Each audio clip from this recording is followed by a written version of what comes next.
Pakistan has escaped the economic crisis for now.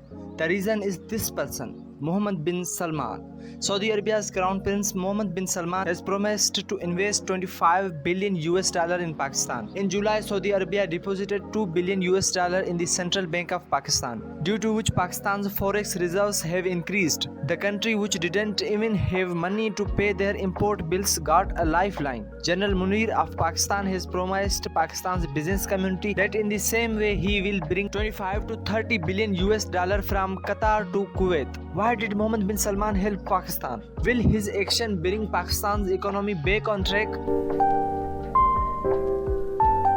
Pakistan is going through an economic crisis for the last 2 years. Inflation in Pakistan was 30%, the highest in the last 50 years. People were fighting with each other for food. They were running behind trucks to buy flour.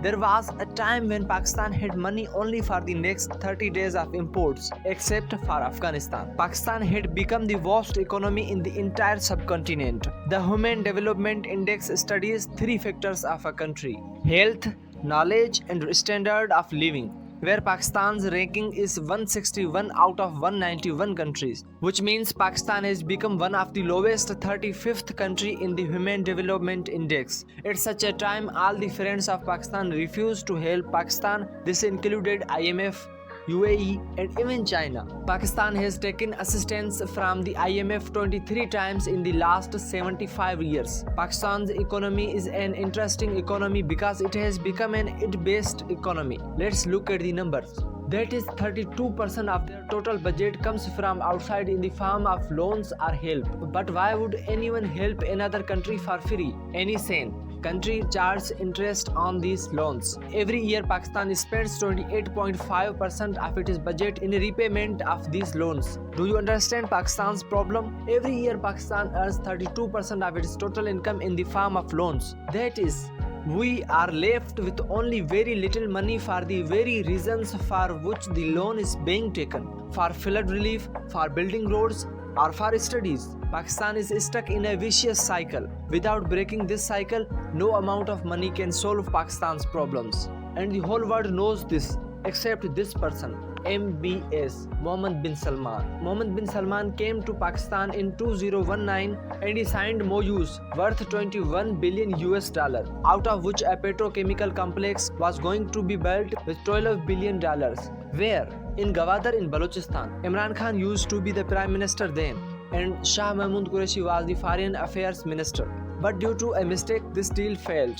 In 2020, Pakistan started criticizing the OIS, Organization of Islamic Countries. Reason: because they didn't support Pakistan on the Kashmir issue. This is an organization of 57 Muslim majority countries led by Saudi Arabia. Saudi leadership didn't like this at all, and political disagreements had an impact on Pakistan's economy. This was a powerful statement: if you need our help, you will have to listen to us. Now Saudi has given Pakistan another chance. Many people believe that Pakistan and Saudi Arabia are friends and allies only for religious reasons. But the truth is deeper.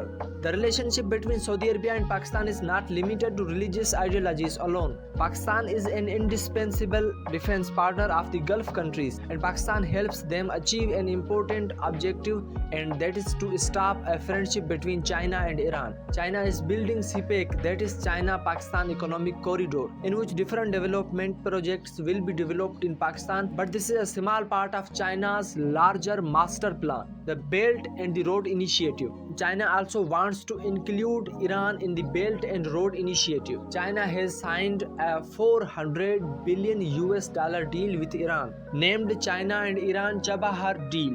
Due to geography, China will need Pakistan's help to make this project successful. Saudi and Iran have been rivals for centuries, and China imports the most oil from Saudi Arabia, so Saudi doesn't want to lose this advantage. If Iran and China come closer through the Belt and Road Initiative and lay pipelines, then Saudi's biggest oil importer can import oil from its biggest rival. This will be a huge defeat on the global geopolitics stage.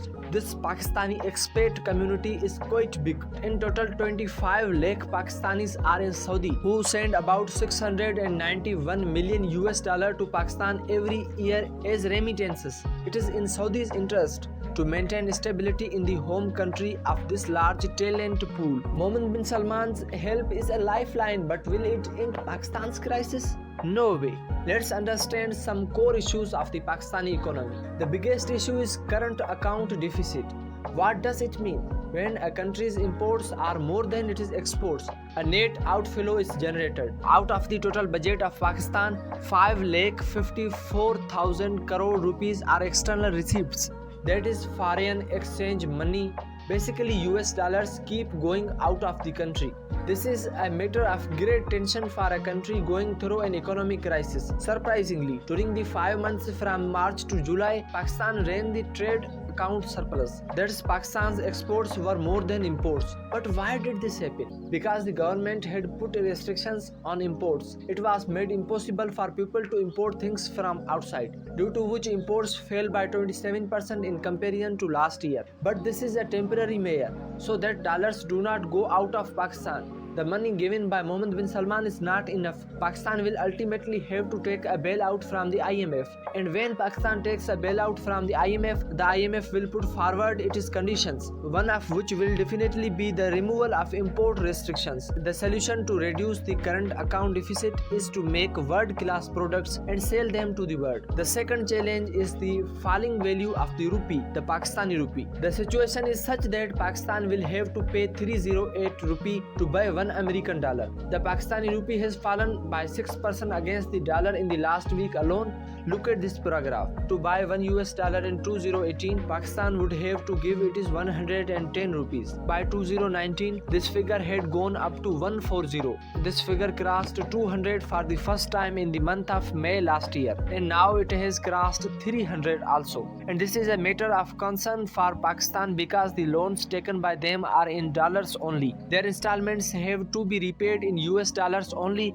The more the dollar becomes expensive, the more our loan will also become expensive. Debt burden will increase. This is called high debt servicing cost. The third and most important challenge is image. See, there are some countries that have power because of their economy or military. Other countries tolerate them, but we doesn't have both. Some countries have natural resources. Other countries tolerate them because of their oil or mines, but we haven't both in proper.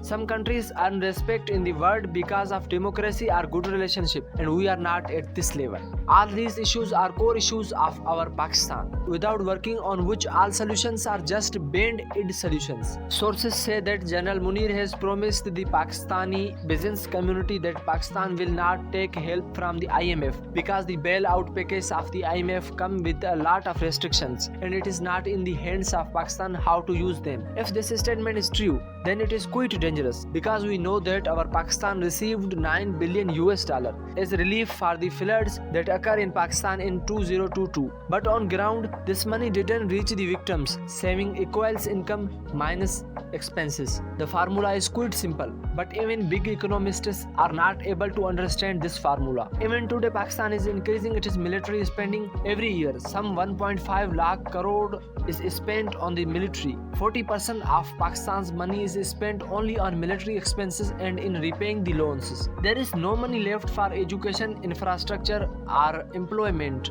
This is the sad reality of our Pakistan.